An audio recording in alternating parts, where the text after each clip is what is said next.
Good morning students. आज हम लोग क्लास 8 के सब्जेक्ट है एसएसटी सेक्शन हिस्ट्री के चैप्टर 5 को आज हम लोग कंटिन्यू कर रहे हैं। Today will discuss about the causes for failure of the uprising, why revolt of 1857 was failure.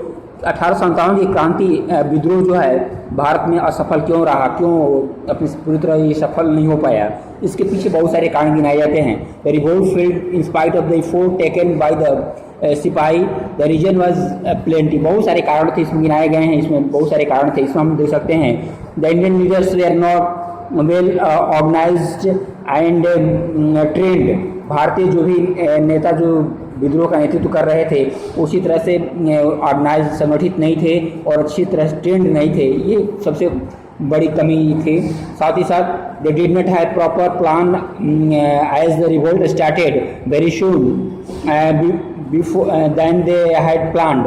तो विद्रोह जब शुरू करने के जो तारीख की गई समय तय नहीं किया गया था उसके पहले ही विद्रोह हो गया।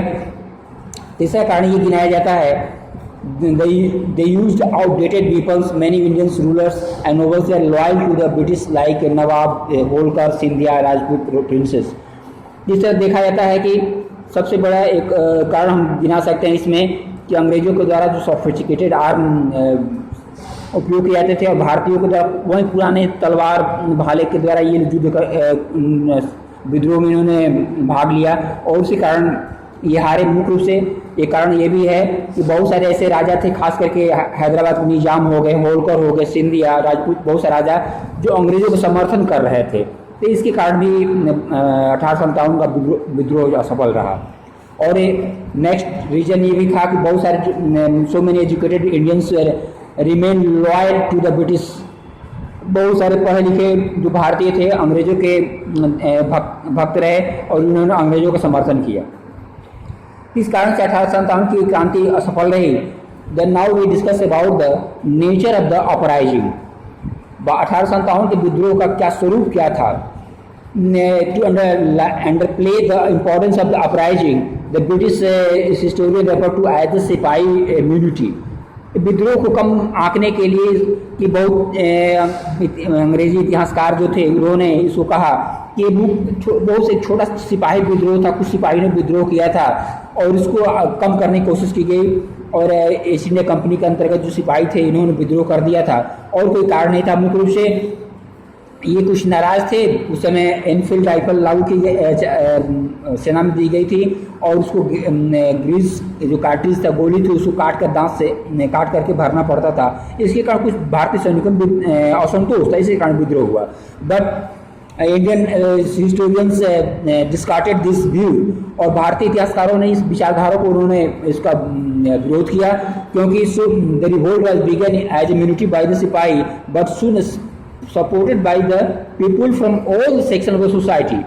भारतीय सिपाहियों के द्वारा तो विद्रोह शुरू किया गया लेकिन बाद में समाज के अन्य अंग, कहने का मतलब समाज के भारत के अन्य लोगों के द्वारा इसका समर्थन किया गया। साधारण लोगों के द्वारा भी इस विद्रोह में भाग लिए और समाज के प्राय अधिकतर वर्ग का इसमें समर्थन था, खास करके Hindu Muslim. The uprising was characterised by Hindu Muslim unity. भारतीय और हिंदू मुस्लिम एकता के रूप में ये इस विद्रोह में देखने को मिला। भारतीय और हिंदू दोनों ने मिल करके 1857 के विद्रोह में भाग लिया। इस तरह हम लोग देखते हैं कि it was the Indian historian have termed it as the first war of independence. भारतीय जो इतिहासकार थे इन्होंने 1857 के विद्रोह को भारत के पहले स्वतंत्रता संग्राम के रूप में इन्होंने इसकी चर्चा की। ये भारत का पहला अंग्रेजों के विरुद्ध पहला स्वतंत्रता संग्राम था जिसमें प्रयास किया गया भारत को से अंग्रेजों को भगाने की कोशिश की गई। Now discuss about after the uprising. इसके बाद हम देखेंगे कि 1857 के विद्रोह के बाद क्या बदलाव आते हैं। There are so many changes have occurred after revolt. 1857 के विद्रोह के बाद बहुत सारे बदलाव हमें देखने को दिखाई पड़ता है। इन अगस्त 1858 the British parliament passed an act by which the British east India company rule in India came in the hands of the came to an end and act for transfer all administrative power to the crown. और एक सबसे बड़ा बदलाव दिखाई पड़ता है अगस्त 1858 के बाद ब्रिटिश पार्लियामेंट ने एक कानून पास किया। इसके द्वारा अंग्रेजों द्वारा ईस्ट इंडिया कंपनी जो यहाँ पर शासन कर रही थी उसका अधिकार खत्म हो गया और पूरा भारत का अधिकार राजा के हाथों में आ गया। All policy concerning to the framed by the government in Britain, और भारत से संबंधित जो भी नीति होगी ये तय किया गया कि अंग्रेजी पार्लियामेंट पास करेगी इसके लिए। और पूरी तरह से भारत का शासन रानी विक्टोरिया के हाथ में दे दिया गया। Secretary of states was appointed who replace the board of governor directors. Come British east India company का जो बोर्ड ऑफ गवर्नर के द्वारा भारत का शासन चलाया जा रहा था उसके स्थान पर सेक्रेटरी ऑफ स्टेट की स्थापना की गई। And governor general was made the viceroy, और गवर्नर जनरल का जो पद था भारत में उसको वायसराय के नाम से जाना जाने लगा। और ये सेक्रेटरी ऑफ स्टेट का अधीनस्थ, यानी कहने का मतलब है सेक्रेटरी ऑफ स्टेट के अधीन में ये वायसराय काम करते थे। आर्मी की अच्छी तरह स्ट्रेंथ संगठित किया गया। रानी Victoria had claimed that after 1858 according to proclamation India princes were given assurance no further annexation will be made by British.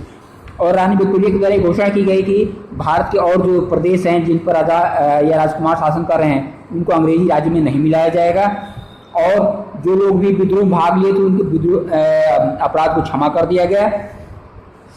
और इसके बाद next policy British begin to follow the policy of divide and rule. और ये एक बड़ी policy के रूप में हम देखते हैं अंग्रेजों के द्वारा एक नया नियम चालू किया गया, पॉलिसी लागू की गई, डिवाइड एंड रूल, फूट डालो और शासन करने की नीति लागू की गई, ताकि उन्होंने देखा 1857 के विद्रोह जो हुआ तो उसमें हिंदू और मुस्लिम दोनों साथ मिलकर लड़े थे। और इनकी ये कोशिश हुई कि इसके विद्रोह के लिए मुस्लिम समाज को दोषी ठहराया गया और कहा गया कि इन्होंने विद्रोह को शुरुआत करने में मदद की थी, इसी कारण उनके साथ भेदभाव किया जाने लगा।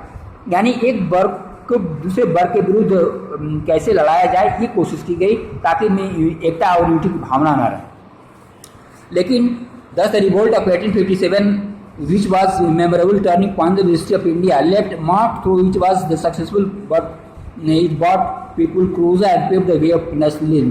1857 का विद्रोह जो है भारतीय लोगों में देशभक्ति की भावना को पैदा किया और इस तरह हम लोग देखते हैं कि इस भारतीय में राष्ट्रवाद की भावना जागृत हुई। Now what changes have occurred in the army, हम देखते हैं कि सेना में भी बहुत सारे बदलाव किए गए।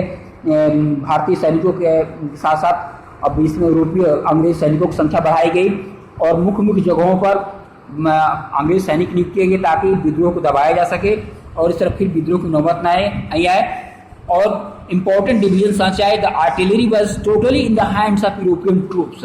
और ये कोशिश की पूरी तरह से ये कहा किया गया कि जो तोपखाना था जिसमें उस समय के सबसे बड़े हथियार तो हुआ करते थे ये पूरी तरह से यूरोपीय सैनिकों के नियंत्रण में था, इससे कोई भारतीय इसमें नहीं होता था और जो भी ऊंचे पद जो ऑफिसर वाले पद किसी भारतीय को नहीं दिया जाता। ये बहुत सारे बदलाव में देखने को मिलता है। साथ ही साथ उस समय सिख, गोरखा, पठान इन्होंने 1857 के विद्रोह में दबाने में मदद की थी और इनकी सेना में ज़्यादा से ज़्यादा मात्रा संख्या में इनकी नियुक्ति होने लगी।